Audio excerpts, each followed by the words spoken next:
విజయవాడలో వరద విలయానికి కారణమైన బుడమేరు గండ్ల పూడ్చివేత పనులు చివరి దశకు చేరుకున్నాయి. మూడవ గండి పూడ్చివేత పనులు 90% పూర్తయ్యాయి. 4 రోజులుగా గండి పూడ్చివేత పనులను మంత్రి నిమ్మల రామానాయుడు అధికారులు ఎప్పటికప్పుడు పర్యవేక్షిస్తున్నారు.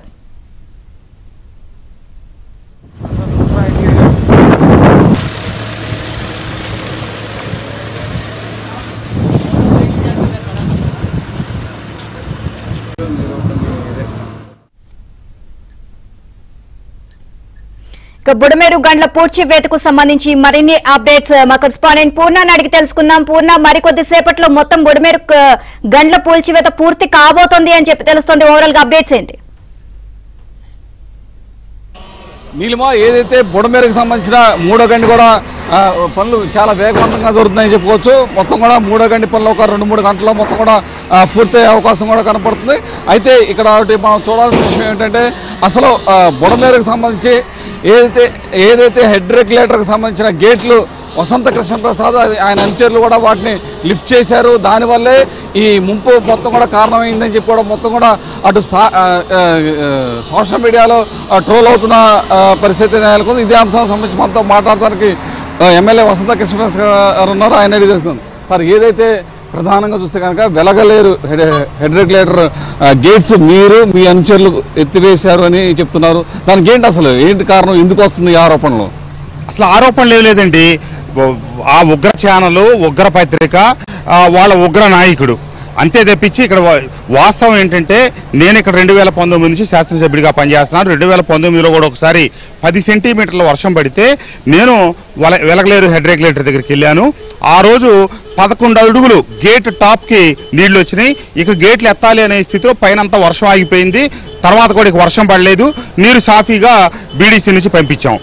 మొన్న జరిగింది ఏంటంటే, శుక్ర, శని, ఆదివారాల్లో పడ్డ ఆకస్మిక వర్షానికి 31వ తారీఖు మధ్యాహ్నం నుంచి క్రమంగా వరద పెరగటం మొదలైంది. సాయంత్రం 5 గంటల ప్రాంతానికి 4 గంటల వ్యవధిలోనే ఆకస్మికంగా పైన ఉన్నటువంటి మైలవరం నియోజకవర్గంలో దాదాపుగా 25 చెరువులు తెగిపోయినాయి. ఒక్క ఉదుటున నీరంతా వచ్చి బుడమేరుకు అప్పటికే వస్తున్న 21 సెంటీమీటర్లు, 27 సెంటీమీటర్లు, 32 సెంటీమీటర్లు ఈ రకంగా వివిధ ప్రాంతాల్లో వివిధ రెయిన్ఫాల్ రికార్డ్ అయింది. దానికి తోడు చెరువులు మొత్తం ఒక్కసారి అంత భారీ వర్షంలో తెగి వచ్చేటప్పటికి ఒక్క ఉదుటున వరదంతా వచ్చి బుడమేరులో పడి హెడ్ రెగ్యులేటర్ దగ్గరికి పోటెత్తిపోయింది వరద. అసలు గేట్లు ఆపరేట్ చేయటమే నానా కష్టం అయిపోయింది. సరే, అక్కడ జనరేటర్ ద్వారా పవర్ కనెక్షన్ లేదు గత కొన్ని సంవత్సరాల నుంచి. జనరేటర్ ద్వారా 8 గేట్లు ఎత్తేటప్పటికి అసలు ఈ లోపలనే రెగ్యులేటర్ పైనుంచి పొంగి పొరలటం మొదలైనవి, మన గేట్లు పైనుంచి పొంగి పొరలటం మొదలైనవి. నేను 31వ తారీఖు సాయంత్రం 5 గంటలకు హెడ్ రెగ్యులేటర్ దగ్గర సిచ్యువేషన్ని వీడియో తీసిన మా నాయకుల ద్వారా నేను విడుదల చేయడం జరిగింది అన్ని ఛానల్స్కి. ఆ నీరు మనం గేట్లు ఆపినా ఆగేది కాదు. గేట్లు ఆ దిశలో లేపితే కూడా కిందకి బీడీసీకి దాదాపుగా 15 నుంచి పైబడి వరద రావటం, దిగువ వెలగలేరు హెడ్ రెగ్యులేటర్ దిగువ కౌలూరు దగ్గర 3 గంటలు పడి ఇది నార్త్ నుంచి సౌత్కి వెళ్తా ఉంది బుడమేరు. ముందుగా రెగ్యులేటర్ గేట్స్ కనుక విడుదల చేసినట్టయితే బీడీసీ ద్వారా మొత్తం కృష్ణానదికి వెళ్ళేది, ఇంత ప్రెషర్ ఉండేది కాదు.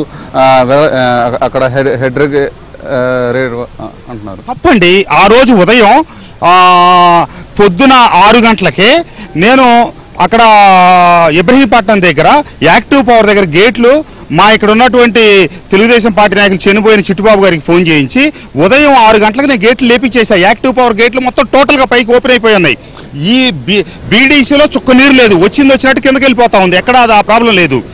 సాయంత్రం ఆ రోజు సాయంత్రానికి కట్ల చెరువులు తెగిన వాటరు వర్షానికి ఆ రోజు మధ్యాహ్నం 2:30-3 గంటల పాటు మహాకుంభవృష్టి కురిసింది. మనం కారులో కూర్చొని ముందుకు చూస్తే 5 అడుగులు 6 అడుగుల దూరం కూడా కనపడనంతటి భారీ వర్షం. ఆ భారీ వర్షానికి ముందు రోజు పడ్డ వర్షానికి చెరువులన్నీ ఒక్కసారిగా తెగిపోవటం, ఆ నీరు ఈ నీరు ఎక్కడ అసలు సబ్జెక్ట్ ఎవరికి అర్థం కావట్లేదండి. వెలగలేరు హెడ్ రెగ్యులేటర్ దగ్గర న్యాచురల్ కోర్స్కి అడ్డంగా గేట్లు పెట్టున్నారు. అది కిందకి వెళ్లకుండా రెగ్యులేట్ చేస్తా బీడీసీకి వాటర్ పంపుతారు. అది కృష్ణానదిలోకి వెళ్ళి కలుస్తుంది. దీని కెపాసిటీ కేవలం 15,000 లోపు క్యూసెక్కులు. దీనికి గత ప్రభుత్వం లైనింగ్ చేయాలని చెప్పి 220 కోట్ల రూపాయలు శాంక్షన్ చేసింది. పనులు ప్రారంభించే లోపల ప్రభుత్వం మారింది. 2020లో శాసనసభ్యుడిగా నేనే కొబ్బరికాయ కొట్టి పనులు ప్రారంభించాను. ఆ ప్రారంభించిన పనులు 23 కోట్ల రూపాయల పని పూర్తి చేసిన తర్వాత కాంట్రాక్టర్కి చెల్లింపులు చేయకపోతే లక్ష్మీ ఇన్ఫ్రా అనే కాంట్రాక్టర్ వర్క్ మానేశాడు. గత 5 సంవత్సరాల్లో మీరు దీని మీద ప్రత్యేకమైన దృష్టి పెట్టలేదు, ఎందుకంటే అక్కడ నుంచి ఏదైతే రెగ్యులేటర్ దగ్గర నుంచి పవిత్ర సంఘం వరకు కూడా లైనింగ్ చేయాల్సిన అవసరం అంతైనా ఉంది. ఎందుకంటే మొత్తం కూడా టీడీపీ హయాంలో పూర్తి చేశారు. వైసీపీ గవర్నమెంట్లో దానికి సంబంధించిన ఫండ్స్ కూడా ఉన్నాయి, ఎందుకని మరి చేయలేదు? అదే సార్ నేను చెప్తుంది. 220 కోట్ల రూపాయలు గత ప్రభుత్వం కేటాయింపులు చేసి టెండర్లు ఫైనలైజ్ చేసే దిశలో ఎన్నికలు వచ్చి ప్రభుత్వం మారింది. తర్వాత టెండర్లో లక్ష్మీ ఇన్ఫ్రా వారికి వర్క్ వచ్చి పనులు నేను 2020లో కొబ్బరికాయ కొట్టి నేను ప్రారంభించాను. 23 కోట్ల రూపాయలు పనులు చేశారు. చేసిన తర్వాత ఆ కాంట్రాక్టర్కి చెల్లింపులు నిలిపేసింది ప్రభుత్వం. దాంతో కాంట్రాక్టర్ వర్క్ ఆపేశాడు. ఆ కాంట్రాక్టర్లు బతిలాడాను, వర్క్ చేయండి ముందుకెళ్ళండి అంటే ప్రభుత్వంలో బిల్లులన్నీ చెల్లింపులు నిలిచిపోయినాయి. దీనికి సంబంధించిన కేటాయింపులు కూడా ఇరిగేషన్ డిపార్ట్మెంట్ నిలిపేసింది. అసలు ఆ పనే చేయొద్దని చెప్పి తేల్చి చెప్పింది. 23 కోట్ల రూపాయలు పని చేస్తే కేవలం ఆ కాంట్రాక్టర్కి 10 కోట్లు మాత్రమే చెల్లిస్తే ఆ కాంట్రాక్టర్కి ఇప్పటికీ 13 కోట్ల రూపాయలు కావాలి. అతను తిరుగుతూ ఉన్నాడు మా చుట్టూ. అది వైసీపీ ప్రభుత్వంలో శాసనసభ్యుడిగా నేను కొబ్బరికాయ కొట్టి ఈ లైనింగ్ కనుక 220 కోట్ల రూపాయలు పూర్తయి ఉంటే ఈరోజు విజయవాడకి వరద వచ్చి ఉండేది కాదు, వాటర్ సాఫీగా కిందకు తీసుకునేది. ఈ వైఫల్యాలను కప్పిపుచ్చి సాక్షి పత్రిక ఉగ్ర కోణంలో ఈ రాష్ట్రాన్ని నాశనం చేసే కోణంలో దుష్ప్రచారాలు చేస్తుంది. నేను అందుకే అన్నది, బుద్ధి జ్ఞానం ఉన్నవాడు ఎవడు ఈ వ్యాఖ్యలు చెయ్యడు అని. జగన్మోహన్ రెడ్డి గారికి ఏ రకమైనటువంటి సమాచారం లేదు. వారి ఆలోచన ధోరణి అంతా విధ్వంసపు ఆలోచన ధోరణి. ఎప్పుడు గతంలో 2019లో 20లో వరదలు వచ్చినప్పుడు కూడా ఆ కృష్ణానదిలో ప్రకాశం బ్యారేజీ నుంచి నీళ్లు కింద కొదలకుండా చంద్రబాబు నాయుడు గారి ఇల్లు రాజధానిని ముంచి ఇది ముంపు ప్రాంతం అని చెప్పి చెప్పి 3 రాజధానులకి ప్రజల మద్దతు తీసుకోవాలని ప్రయత్నం చేశారు.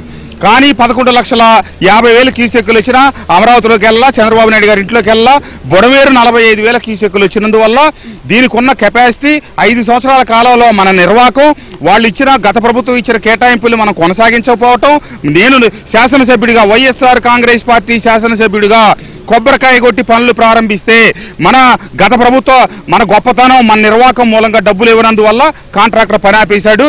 ఈ వాస్తవాలు బయటికి చెప్పకుండా సిగ్గు శరం లేకుండా విషపు రాతలు విషపు ప్రచారాన్ని సాక్షి చేస్తుంది. కాబట్టి ప్రధానంగా చూస్తే కనుక గత ప్రభుత్వం 365 అనే జీవో రిలీజ్ చేశారు. దాంట్లో దాదాపు 195 పనులు మొత్తం కూడా ఇరిగేషన్ సంబంధించిన మొత్తం కూడా ఆపివేయడం కూడా జరిగింది. వాటిల్లో బుడమేరుకు సంబంధించిన 4 వర్క్స్ ఉన్నాయి. మరి అప్పుడు మీరు అన్ని ప్రశ్నించలేదా? అసలు వేటికి అతి లేదు గతి లేదు.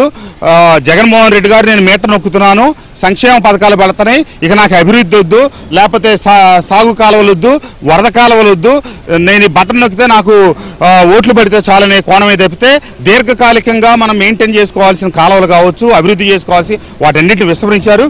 ఈరోజు సాక్షి పత్రికలు ఇంకోటి రాశారు, యాక్టివ్ పవర్ ఆంధ్రజ్యోతి రాధాకృష్ణ గారికి సంబంధించింది ఉంటే దానివల్ల నీరు ఎల్లక ఆగిపోయిందన్నారు. మరి ఈ ప్రభుత్వానికి ముందుంది తమరి గొప్ప ఘనకార్య ప్రభుత్వమే కదా, 5 సంవత్సరాలు మరి మీరేం చేశారు, మీరు ఎందుకు తీపించలేకపోయారు? అది అందువల్ల మనం ఆకాశం కళ్ళు ఉమ్మేస్తే మన మొహాన పడుద్ది. అక్కడ యాక్టివ్ పవర్ అనేది నడవట్లేదు గత కొన్ని సంవత్సరాల నుంచి. ఆ గేట్లు ఆ రోజు ఉదయం నేను మనుషులను పంపించి పూర్తిగా ఎత్తేసాను. తర్వాత జరిగిన క్రమం ఏంటంటే కృష్ణానదికి ఎప్పుడైతే 11 లక్షల క్యూసెక్కులు నీరు వరద వచ్చిందో బుడమేరు వరద ప్రవాహం కంటే కృష్ణానది వరద ప్రవాహం పైకి వచ్చేసింది. ఈ బుడమేరు ఏమైతే బీడీసీ కిందకెళ్ళి కృష్ణానదిలో కలుస్తుందో అక్కడి నుంచి కూడా నీరు ఎదురొచ్చి ఈ గండ్ల ద్వారా విజయవాడ వెళ్ళింది. ఈ వరద ఆ వరద సమస్తం కృష్ణానదిని ముంచెత్తింది.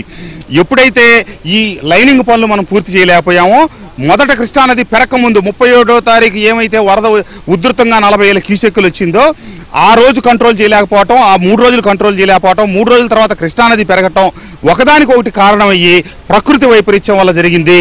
ఇది గత ప్రభుత్వంలో 220 కోట్లు ఏమైతే ఆ జీవోని రద్దు చేసి ఈ పనులన్నీ రద్దు చేయబడ్డాయో వాటిలో ఈ బుడమేరు లైనింగ్ వర్క్ కూడా ఉంది.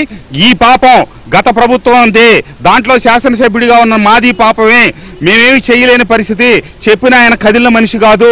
ఈ కోణాలన్నీ ఆపి జగన్మోహన్ రెడ్డి గారు ఆ పత్రికల్లో ఛానల్లో అక్కడ డీడీని నా నాయకు చెప్పిన వీడియో అంతా నేను చూశాను. అతను ఒక్క మాట తప్పు చెప్పలా, చివరి 4 గంటల్లో ఉధృతంగా వరద వచ్చింది అని చెప్పి అతను స్పష్టంగా చెప్పాడు. అది వక్రీకరించి వాళ్ళు చెప్తా ఉన్నారు. Thank you. ఇది పరిస్థితి. ఏదైతే గత ప్రభుత్వం చేసిన తప్పిదాల వల్లే మొత్తం కూడా ఈ బుడమేరకు ఈ ముంపు దాపరించిందని కూడా చెప్తున్నారు. ఏదైతే 365 జీవోలో దాదాపు 4 అంటే మొత్తం 195 వర్కులు మొత్తం కూడా రద్దు చేయడం జరిగింది. వాటిల్లో బుడమేరకు సంబంధించిన 4 వర్క్స్ కూడా ఉన్నాయి. వాటికి కూడా ప్రధానమైన కారణం ఆ పాపంలో అప్పట్లో ఉన్న వైసీపీ ఎమ్మెల్యేగా నేనున్న అప్పుడు కూడా నాదే కొంత కారణం అని చెప్పి కూడా ఆయన తీవ్ర ఆవేదన పరుస్తున్న పరిస్థితి నెలకొంది. ఎట్టి పరిస్థితుల్లో ఈరోజు సాయంత్రానికైతే ఈ మొత్తం పూర్తి స్థాయిలో మొత్తం కూడా నీటి కట్టడి జరిగే అవకాశం కూడా ఎక్కువగా కనపడుతుంది. ఎందుకంటే 3వ గండి మరో 2 గంటల్లో పూర్తయిన తర్వాత దాని మీద లెవెలింగ్ చేసుకుంటా కూడా ఎత్తు పెంచుకుని పూర్తిగా అంటే విజయవాడ ముంపు నుంచి కాపాడేందుకు 3వ గండి కూడా పూర్తి అవుతుందని చెప్పి కూడా ప్రజాప్రతినిధులు